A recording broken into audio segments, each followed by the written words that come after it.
Hello viewers, welcome to our lecture series on Indian Ethos in Management, and in today's lecture of mine I'll be telling you about why do we actually need this Indian Ethos in terms of managing the affairs of business enterprises. Because at times my students ask me, sir, we already have established theories in management and those are Western thoughts and ideas, and why don't we go ahead with them only? And the answer to this question is that we already have that Indian root, the rooted ideas, the rooted thoughts, which are actually, paving the way towards the global roots. So both the roots are, you get the similar kind of, listening to this voice, that whether it is root or root. So one is talking about the root, that is R-O-O-T, another is talking about R-O-U-T-E. That is roots. So basically when we talk about the Indian roots of the management theories and applications, the way the things can be managed, you will find the surprising results, and there is no place for conflict there is no place for resistance there.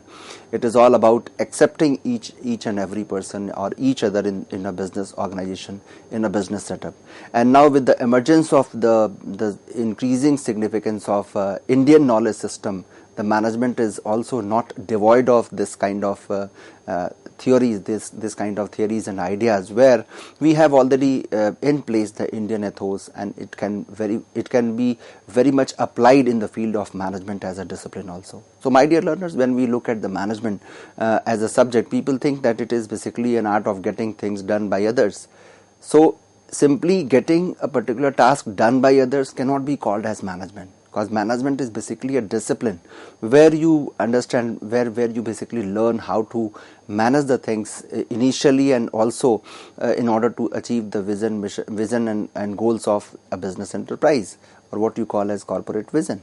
So here I'll be telling about the relevance of ancient Indian wisdom for management. We'll also talk about Indian ethos. In previous lecture of mine I gave a brief introduction of what exactly it is, and now we'll talk about components of Indian ethos and brief salient ideas and thoughts of IEM, that is Indian ethos in management, what is there into ancient scriptures. So whether it is planning, or it is organizing, or it is directing or controlling, whatever activity of management you talk about, you just name it, and we have an Indian idea, Indian thought on that.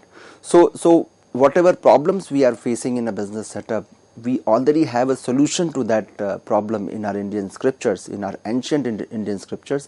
It is only us who have actually somehow forgot our ancient Indian scriptures, and we can find the amicable solution to all the pertinent problems in our own country, in our own scriptures. So what is the point of roaming here and there when we already have solution to all the problems?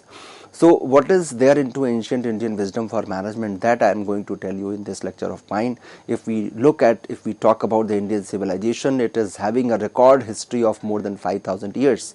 If you go as per the timing, the history or historical relevance of Indian civilization, it is the oldest one across the globe, that is 5,000 years ago, and it is one of the oldest civilization in the world. And we already know that the contribution of India and the citizens of our country, they have played enormous role in various fields of knowledge, including management and other disciplines. So in our own scriptures, there are several classics, such as we have Vedas, we have Puranas, we have Upanishads, we have Ramayana, we have Mahabharata, we have Bhagavad Gita, and many other scriptures where they actually offer meaningful management lessons, which are very much relevant even in modern context, even in 21st century.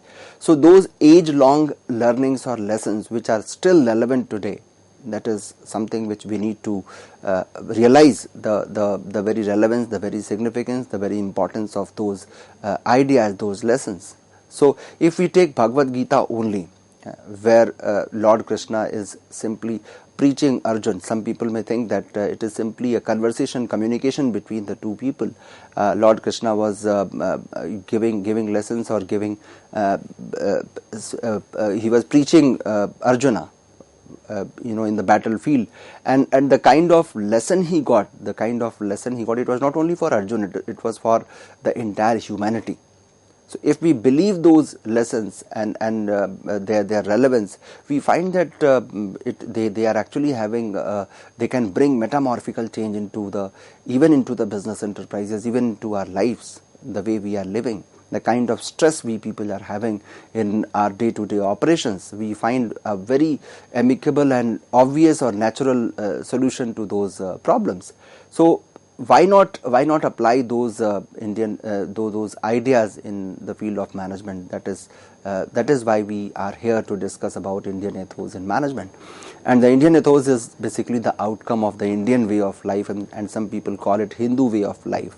So in this very discourse of mine, I'll be telling you, I'll be touching upon all the broad contours of management as a discipline. And there I would tell you that, suppose if I take planning, I'll tell you where we get lesson from Upanishad or other scriptures in the field of planning. For planning, how to plan, how to formulate a strategy, and then how to implement it. So strategy from formulation to implementation, and even after that getting feedback for the next strategy. For each and every aspect of our strategic management, we get the significant lessons from Bhagavad Gita.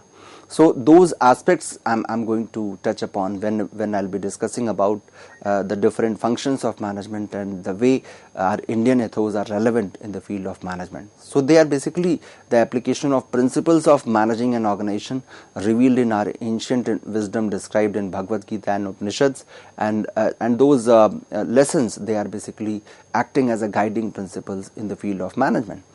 So how to reduce the stress, that is also a big question nowadays, that in any business organization you are having a lot of attrition because of the attrition rate is very high because of the stress. So how to manage with the stress, how to somehow adopt the technological changes without causing any stress to the workforce. So that is also a big question, and we'll be taking up a case study for that, and I'll be showing you the way these ancient the lessons from ancient management scriptures can be applied in the field of management. So Indian ethos in management basically refers to the values and practices which we have inherited from what you call as Indian culture or Bharatiya Sanskriti, and they contribute not only to the management but also to the field of leadership. We talk about a leader who is basically a follower first. We don't believe into competition, we believe into cooperation. If you read those scriptures thoroughly, you find that there is no place for competition. Whereas in case of Western philosophy, we talk about cutthroat competition. We say that competition is necessary, it is bound to create excellence. So here if you look at the Western philosophy, the route towards excellence is basically going through cutthroat competition. Whereas in Indian ethos, if we talk about Indian ethos in management, we are finding a route of cooperation where each and every person or his or her traits are honored in the business enterprise, and via that we are reaching the level of excellence. So not only to the leadership but also to the management. There the leader is supposed to be a dictator, is supposed to dictate or is supposed to give the ideas. Simply they are circulated among the employees or subordinates, and they are supposed to follow.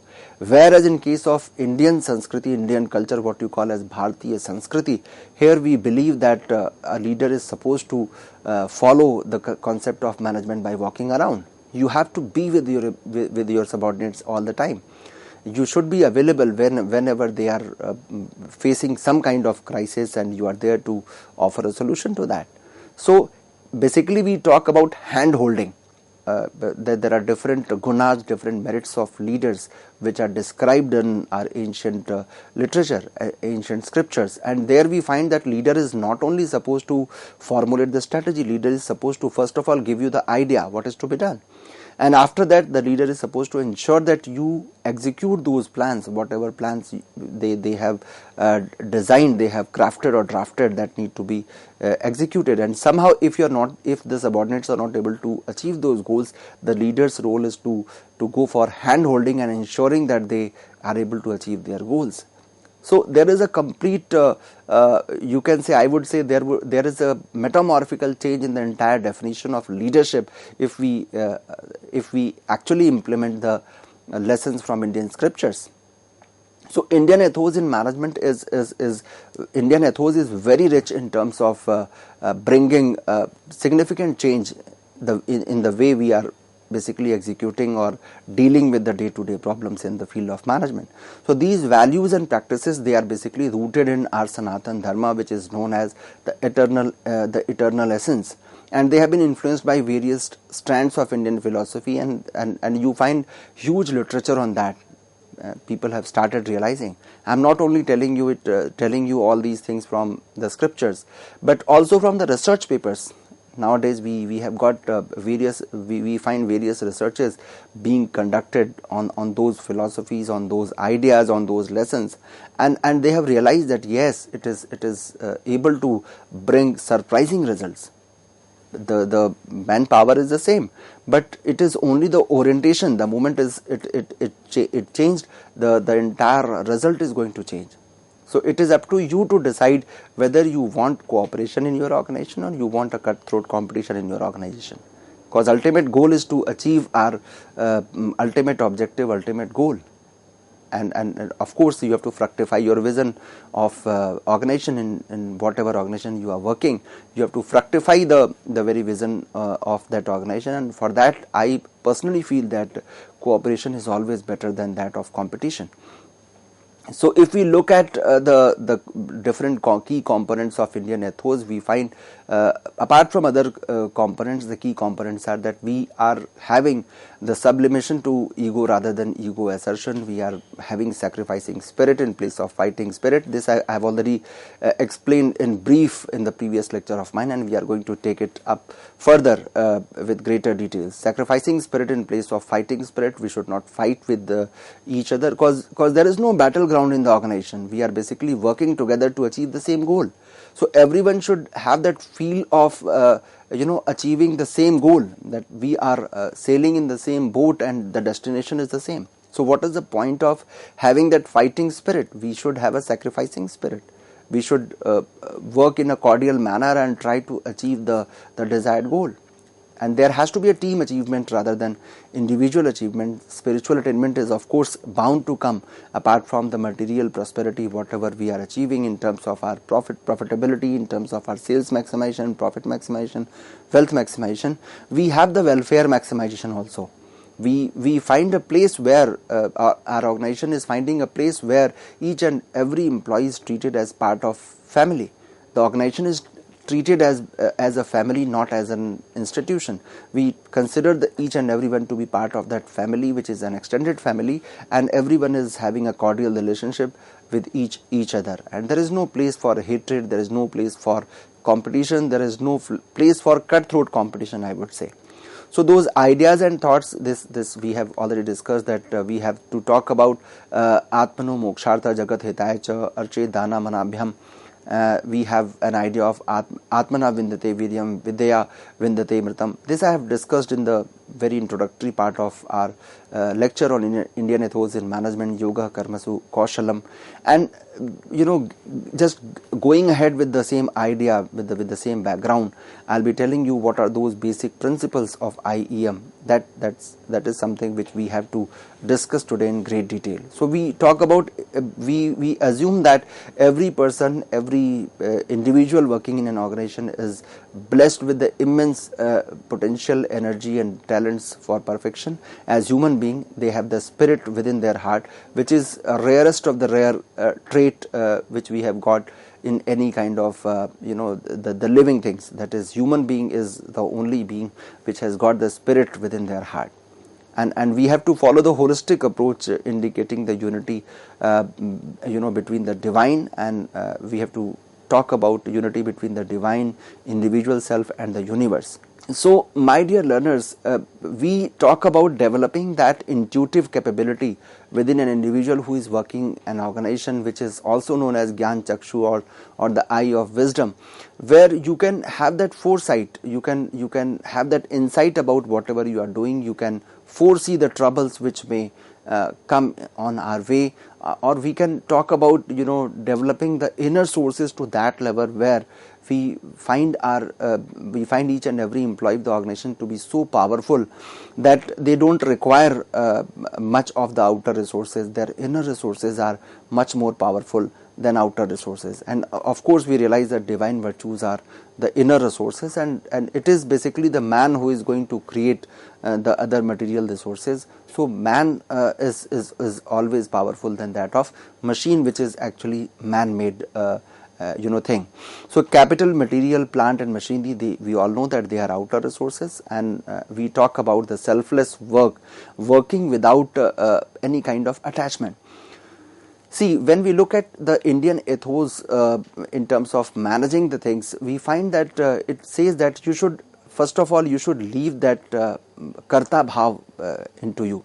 That you should not have that feel that I am doing this or I am implementing this, I have achieved this. So there is no place for I. It always talks about us. It is always we who are working. It is not I who, when I say that I am working, I am doing, I am achieving, I am doing this, I am doing that. So this I is basically very fatal when we talk about the overall, the eventual welfare of the organization. That for long run it is actually very dangerous if we believe the lessons or learnings of Indian scriptures. So we believe into the selfless work where we are having the double benefits. The private benefit is in the form of self-purification, and the public benefit of course is there in terms of the achievement of desired goals. So we talk about doing lot of we do lot of work in the business setup in our company wherever we are working, and at times we feel we develop that sense of karta bhav that I am doing everything and I have become indispensable. And even the Western thinkers, they have believed, they have accepted that system must be independent of individual, whether a person is there or not, but the organization must go on. Even if you look at the corporate, the trait of a company, of a joint stock company, you find that we talk about perpetual succession. Members may come, members may go, but the company should go on forever. So we believe that system must be independent of individual. They actually write that, but they don't practice it. And here in Indian ethos, if we talk about application of Indian ethos in management, we believe in implementing the same. We not only say, we not only write, but also practice that you should have that detachment, you should have that detached attitude towards the work you are doing. So you should get involved, not attached. Most of the times some people they somehow get attached to their work, and that is why the moment they are not finding favorable result, it becomes very depressing for them, it becomes very suppressing for them.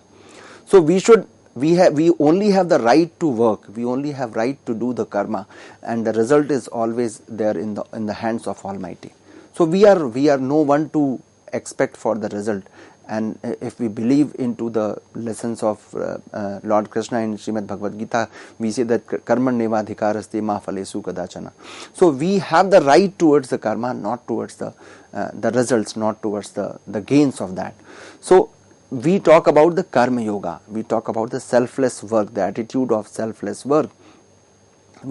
And if we I would like to give you a quick example from Ramcharitmanas, where Lord Hanuman, who was basically working as a bhakt of, as a disciple of Lord Sri Ram, he was basically trying to show, he was doing everything for his Lord, for Lord Rama, but he never said that I have done that or I have done this. He always used to say that I am no one, I am basically the smallest particle on this earth, and whatever I am able to do, it is only because of that the blessings of Lord Rama, and it is possible because of his blessings and his ashirvad, what you call. So my dear learners, that basically is a reflection of the attitude you should have towards the working. That whatever results we are achieving, it is not us who have created, it is basically coming from that inner power, the Almighty has given. We are basically acting as a miniature of that supreme power, and we are working. So if we have that attitude or aptitude towards our work, we are always going to get the success, and success is bound to come. So that example was here just to give you a better understanding that see, when Lord Hanuman was basically trying to help his guru, what you call Lord Rama, when he was trying to help him in that process, while even doing the help, he never said that I am helping. He said I'm simply doing Ram kaj kinhe binu mohi kaha vishram. So he used to say that I'm here for the work of Lord Rama, and without doing that work I have no rest. So the same attitude, here is a management lesson from there, that when you are working for the organization, you should not rest unless you get the desired goal. So we always use in management classes, we always say, when we go for motivating the people to work, we say good, better, best. Let's not rest till good becomes better, and better the best. So there also we give this kind of lesson that when you find the positive, comparative and superlative degree of a word called good, that is good, better and best, and let's not rest till good becomes better and better becomes the best. So we basically look forward to have the best of the performance from an individual, and that is only possible, my dear learners, when we follow the Indian ethos in management. So we talk about the Yoga Karma Kaushalam, excellence at work through self-motivation and self-development with devotion and without attachment. So that self-motivation, connecting your goal with that of organizational goal, that is something which is very important, very significant for the overall development, the holistic development of not only organization but also the individual who are working within that organization. So the key principle of Indian ethos in management, to my mind, is basically the sense of cooperation, the sense of belongingness, that I belong to this organization and this organization belongs to me. That sense of belongingness is going to give you the charismatic results. It is basically a powerful instrument for teamwork and success in any enterprise. You name any business organization, any corporate entity which according to you is successful.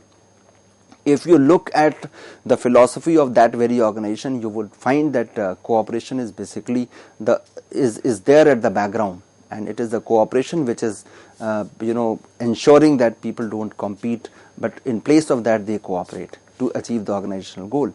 So when we talk about the Karma Yoga, it is basically acting as a good pathway for self-purification and self-development. And in due course of achievement of organizational goal, you also purify your personality. There is minimum play of passion, jealousy, hatred, greed, anger or arrogance, because these things are the one which are going to create the problems for us. They are going to create problem of the conflict. When we have conflict in any organization, these are the basically, I would say, seeds for that conflict which we basically witness in any business enterprise. So we should have team spirit and teamwork, and with that you can basically find the success or achieve the organizational goal, because the ultimate goal is to achieve the organizational goals.